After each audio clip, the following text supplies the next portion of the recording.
Hello everyone, this is Saurav and welcome to the next episode of our series on your class 12 legal studies book. Okay, so today we shall be discussing the most important topics and most probable topics for your CBSE board examination 2025 for your legal studies book. Okay, so we will cover all the units in this particular video and this lecture is being presented by me, Saurav Raj Biwal. I am a graduate of National Law University Jodhpur and a lawyer by training. Okay, now moving forward with the most important topics of unit 1. So the topics which I identified in this particular unit are the structure, hierarchy of courts and legal officers in India. Okay, तो सबसे पहले तो structure of courts किस तरीके से चलता है.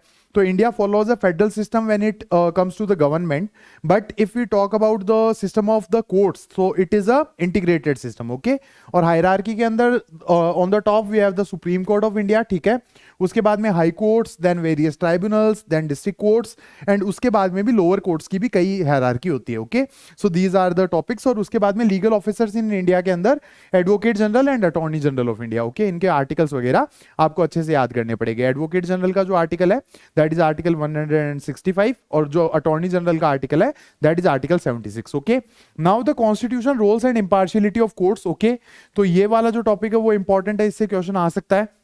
ठीक है, how are the courts constituted, how are the जजेस अपॉइंटेड. ओके, तो अपॉइंटेड के अंदर बेसिकली कॉन्स्टिट्यूशनल मैंडेट भी पढ़ना है और उसके अलावा जो जुडिशियल प्रोनाउंसमेंट है थर्ड जजेस केस जो प्रेसिडेंट कॉलेजियम सिस्टम बनाता है उन दोनों को आपको रीड आउट करना है. ठीक है, role of high court and the supreme courts as well as the district courts. Okay, ये इंपॉर्टेंट है, लास्ट ईयर हाई कोर्ट के रोल से क्वेश्चन पूछा गया था. Okay, so you have to read this as well. And impartiality of courts, article 50 of the Constitution of India. ठीक है, independence of judiciary, that is also one of the topic which can be important. Okay, post that appointment, retirement and removal of judges. ठीक है, appointment किस तरीके से होता है तो इसके अंदर the constitutional mandate. Post that you are also required to read the present collegium system. Okay, उसके अलावा रिटायरमेंट एंड रिमूवल ऑफ जजेस जो है, रिटायरमेंट की एज सुप्रीम कोर्ट के लिए 65 है, हाई कोर्ट के लिए 62 है और रिमूवल ऑफ जजेस का जो भी प्रोसीजर है वो आपको रीड आउट करना, उसके एग्जैक्ट आर्टिकल्स आपको याद करने. Okay, now the next thing is tribunals under article 323A and 323B. ठीक है, इन दोनों आर्टिकल्स के अंडर ये एस्टेब्लिश होते हैं. दे आर सेमी और quasi judicial bodies, specific courts for specific matters. ठीक है, so these are also important topics.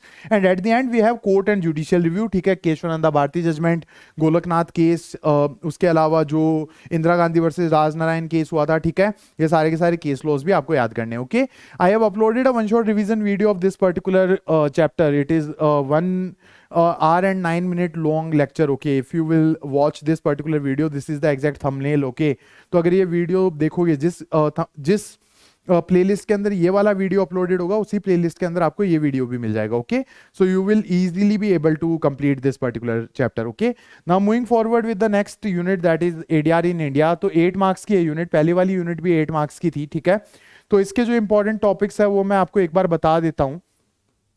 8 marks. Okay, important topics है. तो सबसे पहले एडवर्जेरियल एंड इंक्विस्टोरियल सिस्टम्स. ठीक है, last year they asked regarding inquisitorial system, तो दिस ईयर एडवर्जेरियल मॉडल और the adversarial system becomes important. Okay, उसके बाद में meaning and scope of ADR. ADR का मीनिंग क्या होता है? आउटसाइड कोर्ट सेटलमेंट है. ठीक है, arbitration and conciliation act of 1996 के थ्रू ये चलता है और ये एक्ट हमने कैसे बनाया था? As per the UNCITRAL guidelines of 1985. Okay, ये सारी चीजें आपको याद करनी है. उसके बाद में टाइप्स ऑफ एडीआर के अंदर arbitration is important, process of arbitration is important. ठीक है, mediation, process of mediation, types of mediation it is important, conciliation, process and types तो है नहीं इसके अंदर. उसके बाद में लोक अदालत, ये इंपॉर्टेंट टॉपिक है. Ombudsman, Lokpal and Lokayukta. Okay, so these are the important topics. इनके बाहर शायद ही कोई सवाल आपसे पूछेगा. ठीक है, तो इसका भी one shot video already uploaded है. Okay, I guess you know that. And if you want the PDF that I've used in these particular videos, then this is the Telegram channel. Okay, you have to write my channel's name. Okay, Saurav Raj Biwal, CUT and CLAT. Then you will get the PDFs on that particular Telegram channel as well. Okay, now one more important announcement I just wanted to make, guys. वैसे तो देखो I am showered by lot of love by you guys. ठीक है, बहुत ज़्यादा प्यार और सत्कार दिया है तुम लोगों ने. आई नेवर थॉट कि only 1.5 month into my YouTube journey I will get this good response. Okay, but still if anyone wants to study in my paid batch, देखो वैसे फ्री के अंदर हर कंटेंट अवेलेबल है YouTube के ऊपर ही. ठीक है, on my channel each and every content is being available. Strategy videos are there और चैप्टर्स के वीडियोज भी है. But still if you want to do answer writing practice and all these things, ठीक है, तो I have launched this batch quite recently, okay? सारी की सारी information है, you can read this out, okay? और if you want discounts, okay? अब ये batch थोड़ा सा पुराना हो गया है और exam भी आने वाले हैं, ठीक है? तो if you want discounts, then you can contact these numbers और बात करके आप बात मतलब उनसे पूछ सकते हो, ठीक है? There isn't any issue, कोई दिक्कत वाली बात नहीं है. The main goal is not earning money. The main goal is to make you crack this particular examination, okay? Now the next unit, unit 3A, जो law of contracts है, इसके important topics एक बार हम देख लेते हैं. तो सबसे पहले इंट्रोडक्शन टू कॉन्ट्रैक्ट, ठीक है? What is a contract? तो देखो सबसे पहले एग्रीमेंट आता है. एग्रीमेंट क्या होता है? Basically every promise and set of promises forming consideration for each other, okay? और उसके बाद में an agreement enforceable by law is a contract, ठीक है? और कॉन्ट्रैक्ट कैसे बनता है कोई एग्रीमेंट, ठीक है? How does the agreement becomes a contract? After satisfying all the requirements which are given in the section 10 of the Indian Contract Act, okay? So this is the scenario. उसके बाद में formation of contract, ठीक है? Intention to contract, every party should have intention to get into some legal relationships, ठीक है? एक case है इसका बहुत ज्यादा इंपॉर्टेंट, बेल्फर वर्सेस बेल्फर, वो आपको अच्छे से पढ़ना है, okay? Then the next topic is consideration, ये आपको अच्छे से करना है. Capacity to contract, a person must be above 18 years of age, he must not be of unsound mind and not disqualified by any law to enter into a particular contract, okay? So these are capacity to contract, who can enter into a contract, ठीक है? उसके बाद में consent, free consent क्या होता है? तो any consent which is free from coercion, undue influence, misrepresentation, fraud and mistake, ठीक है? तो ये फ्री कंसेंट होता है. It is also one of the essential of contract. I have discuss each and everything in this particular video, okay? If you want the PDF then the Telegram channel I have already told you. और बाकी अगर आपको ये video भी देखना है तो each and everything is available in this particular thing, okay? उसके बाद में एक इंपॉर्टेंट टॉपिक आता है गाइस, टाइप्स ऑफ कॉन्ट्रैक्ट, ठीक है? आई एम सेंसिंग कि ये थोड़ा इंपॉर्टेंट हो सकता है. You can be asked question from this particular thing, okay? तो इसको आप ढंग से कर लेना, ठीक है? Post that discharge of contract, अब कोई कॉन्ट्रैक्ट कर लिया तो उससे बाहर कैसे निकलना है? तो डिस्चार्ज बाय परफॉर्मेंस होता है कि या तो कॉन्ट्रैक्ट पूरा ही कर लो, उसके अलावा discharge by certain other ways, ठीक है? And mechanisms, by mutual consent, by novation, मतलब मान लो कोई नया कॉन्ट्रैक्ट बना लिया आपने सेम पार्टी के साथ में, okay? So these all things are there in discharge of contract. And finally remedies in the case of breach of contract which is 73 of which is section 73 of the Indian contract act, okay? So these 9 topics are important from the unit 3A, that is law of contracts, okay?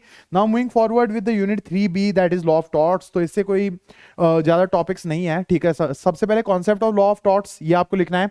तो concept of law of torts के अंदर basically क्या आता है? It is a common law principle, it is a civil law remedy, ठीक है?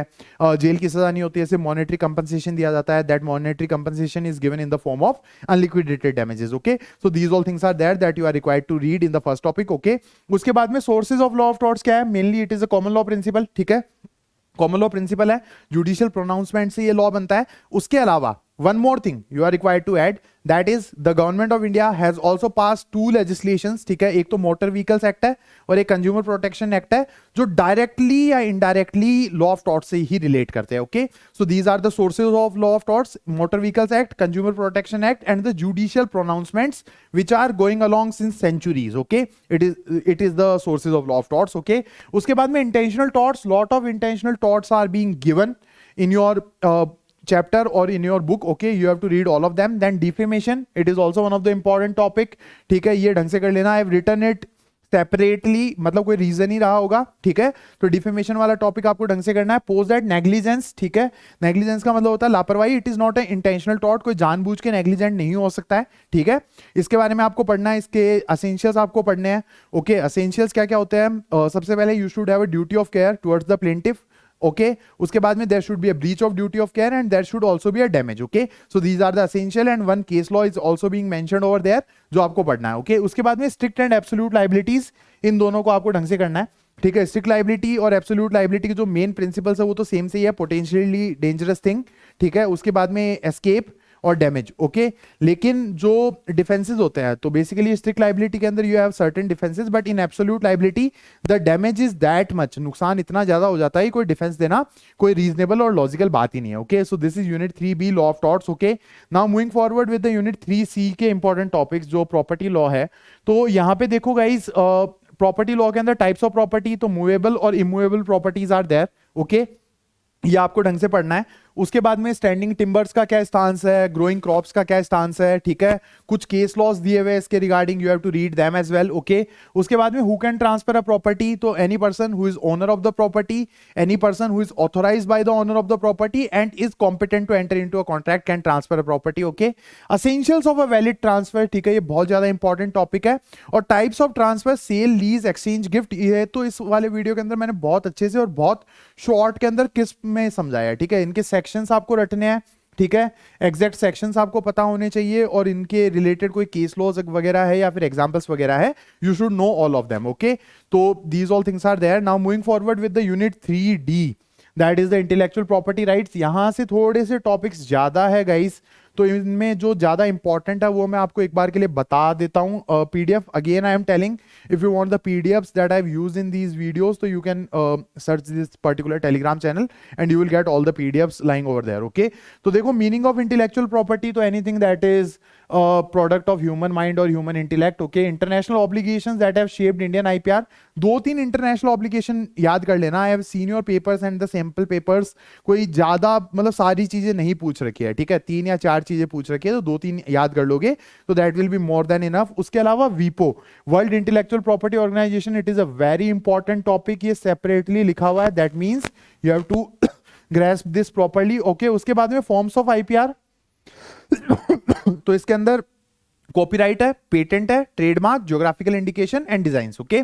इनके exact loss, ठीक है, कौन कौन से लॉ से ये गवर्न होते हैं, और उसके बाद में अगर कोई रेलेवेंट प्रोविजंस है, जैसे कॉपीराइट का जो प्रोटेक्शन है वो 60 इयर्स तक ग्रांट होता है, पेटेंट का प्रोटेक्शन है वो 20 इयर्स तक ग्रांट होता है, तो इस तरीके के जो इनके रेलेवेंट प्रोविजंस है वो भी आपको पढ़ने होंगे और याद करने होंगे, okay. So we are done and dusted with the unit 3। ये जो यूनिट है वो 20 मार्क्स की यूनिट थी, ठीक है, 3A 3B 3C 3D, okay. Now moving forward with the unit 4, इसके 3 पार्ट्स है यूनिट 4 के, 4A 4B 4C, ठीक है। तो ये वाली जो यूनिट है ये सिर्फ 10 मार्क्स की है and I have suggested the students, ठीक है, कि ये एकदम एंड में करना। अगर लास्ट मिनट तैयारी आपने चालू करी है तो ये वाली यूनिट एकदम लास्ट के अंदर आपको प्रिपेयर करनी है, ठीक है। तो देखो, सस्टेनेबल डेवलपमेंट वाला जो चैप्टर है, इसके अंदर सबसे पहले आपको इंट्रोडक्शन वाला जो पार्ट दिया हुआ, जो चैप्टर का इंट्रोडक्शन है, that is very important, they can ask you question directly from that, okay. उसके बाद में इनिशिएटिव्स अंडर इंटरनेशनल सिनेरियो, तो Rio declaration 1992 and the Stockholm declaration of 1972, okay. उसके अलावा पेरिस कन्वेंशन ऑफ 2015, जिसके अंदर सस्टेनेबल डेवलपमेंट गोल्स जो है ना, 17 इंटरलिंक्ड गोल्स है, उनको अडॉप्ट किया गया था। ये 3 इंटरनेशनल कन्वेंशन अगर आप याद कर लोगे तो this will be more than enough, okay. और पेरिस कन्वेंशन अगर याद नहीं भी रहे तो रियो डिक्लेरेशन और स्टॉकहोम डिक्लेरेशन, ठीक है, ये दोनों भी याद कर लिए तो मोर देन इनफ है, ठीक है। उसके बाद में provisions under Indian constitution regarding the law and sustainable development, 1 fundamental right that is article 21, then 2 DPSPs and 1 fundamental duties that is article 15A clause G, okay. ये आपको याद करनी है, ऑल 4 प्रोविजंस, ठीक है, कोई 2 या 3 पूछे जा सकते हैं, we can not deny this particular fact, okay. उसके बाद में एनवायरमेंट प्रोटेक्शन एक्ट ऑफ 1986, इसके फीचर्स, ठीक है, exactly why it was passed and all these things, ठीक है। And at the and pollution control boards, central pollution control boards and state pollution control boards, उनके functions, उनके objectives बहुत अच्छे से कवर किया है मैंने ये चैप्टर इसके अंदर, ठीक है, इस वीडियो के अंदर। तो if you watch this particular video then I don't think you will be requiring any kind of preparation, any further reading for this particular chapter, okay. Now moving forward with the next unit that is the forms of legal entities. देखो, इसका जो course है वो दिखने में बहुत easy लगता है guys, but it is we can say that one of the most difficult chapter of your particular book, okay, because it directly relates with company law, okay, and company law is quite a typical law to deal with, okay. तो इसके अंदर देखो, sole proprietorship is there, partnership is there, LLP is there, private limited company, public limited company और 1 person company, ठीक है। Case study वाले questions इससे आना बहुत ज्यादा मुश्किल है, ठीक है। जस्ट ग्रैस्प दीज थिंग्स, इनके फीचर्स क्या होते हैं, इनके लॉस क्या क्या है, ठीक है, इनके ऊपर गवर्नमेंट रेगुलेशन किस तरीके का, वो जो टेबल्स बनी हुई है ना आपके बुक के अंदर, वो ढंग से पढ़ लेना यार, ठीक है। उनसे मतलब अगर वो टेबल्स भी रेडी कर ली तो you will be more than prepared for these particular topics, okay. ये सारे ही करने पड़ेंगे, although it is difficult but we can not do anything about this particular thing, okay. Now moving forward with the next thing that is the unit 4C। तो देखो, objectives of criminal law, ठीक है, 5 objectives are there, they all are very important. हो सकता है 5 पूछ ले 5 mark वाले क्वेश्चन के अंदर, या फिर ऐसा भी हो सकता है कि 1-2 पूछ ले आपसे कि state any 3 objectives of criminal law, तो रिहेबिलिटेशन हो गया, डिटरेंस हो गया, ठीक है, इस तरीके से आपको बताना पड़ेगा। तो ऑब्जेक्टिव्स ऑफ क्रिमिनल लॉ पांचों के पांचों अच्छे से पढ़ने हैं। लेजिस्लेशन फॉर क्रिमिनल लॉ, इनके नए फॉर्म्स मैंने इस वीडियो के अंदर डिस्कस किया है, आईपीसी, सीआरपीसी और एविडेंस जो चेंज हुए ना, तो new forms I have already discussed in this particular video, you can watch this, okay. और उसके बाद में distinction between intention and motive, it is a very important topic guys, ठीक है, ये ढंग से पढ़ लेना, they can ask question from this. Stages of crime, so सबसे पहले intention, then preparation, then attempt and then commission, you have to read all 4 stages quite well, okay. उसके बाद में इंडियन एविडेंस एक्ट और admission and confession, dying declaration वाला जो topic है, it is not that much important, okay, as per me, but yeah still we can not risk, तो थोड़ा बहुत देख लेना क्या है क्या नहीं है, that is also being discussed in this particular video, if you will watch it then you can easily prepare for that as well, okay। now moving forward with the next thing, that is the unit 5A। unit 5 जो है वो भी 10 marks की है और बहुत ज्यादा easy unit है, लेकिन ये वाला जो चैप्टर है इसके अंदर याद करने की चीजें बहुत ज्यादा है, ठीक है, lot of things are there which you are required to grasp, okay. तो it will start with the introduction, ठीक है, ह्यूमन राइट्स का इंट्रोडक्शन क्या था, वो एक स्टोरी दी हुई थी ना regarding that Cyrus the great and all these things, ठीक है, he conquered a city named Babylon, okay, and then freed all the slaves and also granted the citizens right of freedom of religion, ठीक है, all these things. तो ये आपको देखना है, historical context भी इसी के अंदर आ गया। Indian constitutional frameworks and related laws in India, तो देखो पूरा पूरा कॉन्स्टिट्यूशन ही है यार, प्रियम्बल हो गया, फंडामेंटल राइट्स हो गए, डायरेक्टिव प्रिंसिपल, फंडामेंटल ड्यूटीज, तो देखो सारे के सारे याद करने पड़ेंगे। इंपॉर्टेंट आर्टिकल्स अगर मैं आपको बताऊं तो you can read these articles properly. 12 is important, 13 is important, post that 14, 15 is important, post that 20 is important, 21, 22 is the important article, okay। उसके बाद में फ्रीडम ऑफ रिलीजन है वो 25 के अंदर इनिशियली मेंशन होता है, तो इसको आप देख लेना।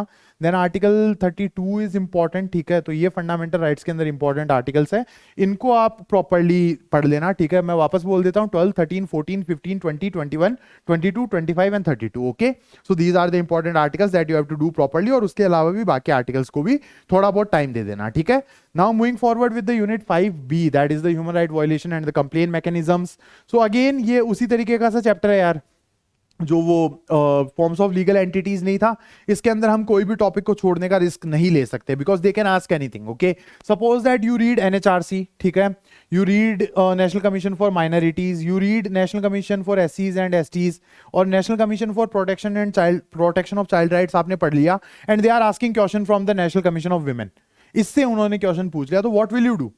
इसका तो आपको कोई आइडिया नहीं है, आपने ये टॉपिक तो छोड़ दिया, ठीक है, तो we can not risk this particular thing, okay. So you have to read all the topics properly, इसके अंदर कोई इंपॉर्टेंट टॉपिक मार्क कर पाना बहुत ज्यादा मुश्किल था, so you have to read out each and everything, okay.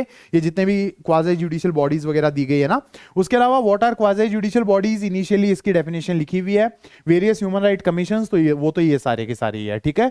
So these human right commission are there, 5 of them are there, तो इनको ढंग से पढ़ लेना, okay. Now moving forward with the unit 6 international law.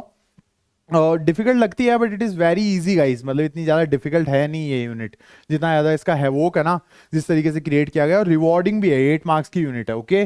तो इंट्रोडक्शन देखना है आपको, ठीक है। उसके बाद में historical evolution of international law आपको देखना है, व्हाट इज इंटरनेशनल लॉ, ठीक है।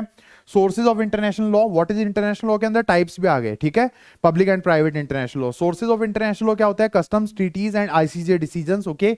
उसके बाद में इंटरनेशनल ह्यूमन राइट्स के बारे में बात आपको करनी है, ठीक है।